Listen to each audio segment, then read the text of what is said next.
Hey everybody, Billy Irwin. Welcome back. Step 7, the final step. You made it. Today we're going to talk about DPC, Direct Primary Care. What is that?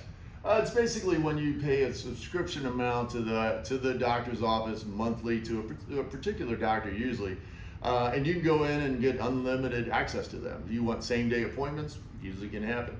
And what's the advantage of that? Well, you know, if you're like me, you get a little bit older, you'll have just stuff that you need to stay on top of. You know, whether it's blood or this or something's going on usually as you age. But if you stay on top of it, you can, you know, an ounce of prevention's worth 300 pounds of cure, especially in the medical complex. So let's see, why does this make sense from a doctor's point of view? Why would they want to do it? And then why it definitely would make sense from an employer's point of view. So a couple things real quick. So a typical doctor is going to see about 2,500 patients in their panel, basically their book of business. You got 2,500 patients. Now a DPC doctor is going to see about a little bit shy of 10% of that, about 245 patients. So you ask, why does a doctor want to cut their book of business by 90%?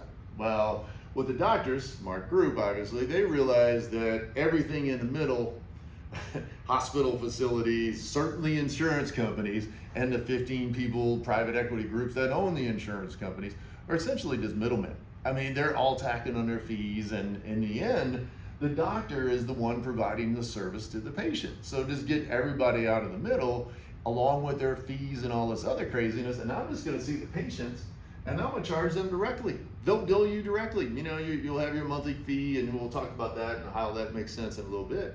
But that's it. I mean, they're very smart, right? Because all this other health services groups, and they're just tacking on fee after fee. And you'll say, Bill, you know, I got an insurance company. You know, I mean, they're the ultimate payer. No, they're not. They're, you know, they may pay this year, but they want you to think that you have coverage overall, but they just got you pigeonholed into thinking in 12-month increments you got coverage. But trust me, you have a big claim on your file, they're gonna see that, and your premium is gonna go up 30, 40, 60% next year to pay for that case, especially if it's still ongoing on your book of business, right? I mean, so don't fool yourself that you're not 100% responsible for everything that goes on in your plan, even if you're quote unquote fully insured. Okay? So now, you know, and then the other thing from a doctor's point of view is they get squeezed from the hospitals. So the hospitals, they'll have $100 million in top line revenue, and say it'll cost them $40 million in cost of goods sold. Well, this is what the doctors cost, you know, keeping the lights on, running the emergency rooms, and the doctors most particularly, and they'll have $60 million left over. And you'll always hear the hospitals, and look this up, the National Hospital Association. So they're always crying, we're broke, we have $10 million worth of interest, we have $55 million worth of SG&E, you know, which is about maybe $10 million worth of executive salaries. Let's not talk about that. We're minus $5 million. You, Mr. Doctor, need to cut your salary. So the doctors are going, are you kidding me? We brought in $60 million and then you're asking me to take a pay cut? So they're, you know, when they can, they get out of that whole rat race. And so now they have a different model. So why would this make sense from an employer's point of view? Now that we know it makes sense from a doctor's point of view. So a little bit greater than 1 in 5, so 27%, or pardon me, 1 in 4, of people will delay care even with insurance because they're not sure if it's covered. Because remember, going back and we're kind of tying all this stuff together, you know, most folks don't have $500 in their checking account. They don't want to go in and find out, well, it's going to cost me $2,000 to get this thing diagnosed, and then maybe another $3,000 on top of it. My max out of pocket is $8,700. It's a big deal, right? So people will delay care. Now, where do you think that ends up? And we already talked about, right? 550, the 550 rule.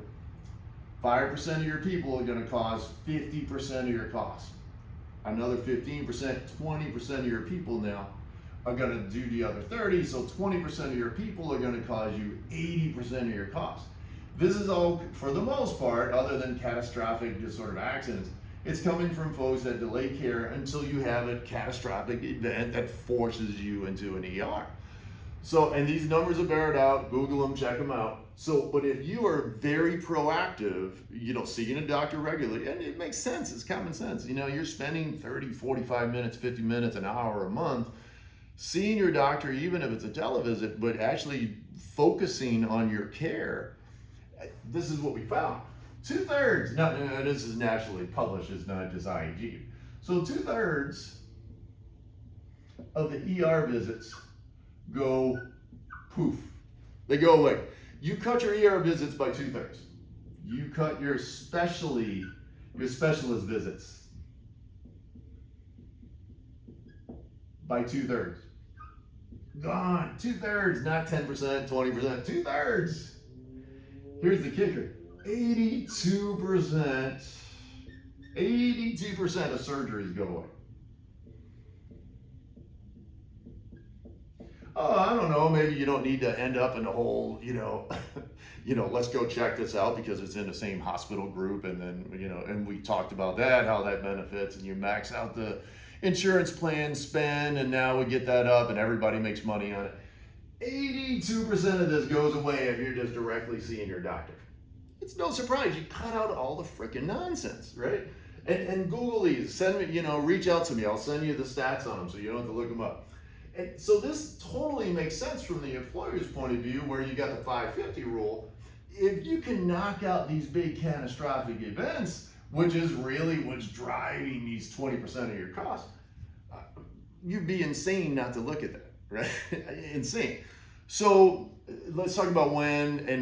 Now, it's not the case where you would want to spend. Now, the typical fee for a DPC here in Southern California, we get very good DPCs for $75 a month for employee spouse. And it kind of varies. You have kids and their dependents, you're talking $15, $20 a head on those, but employee spouse about $75.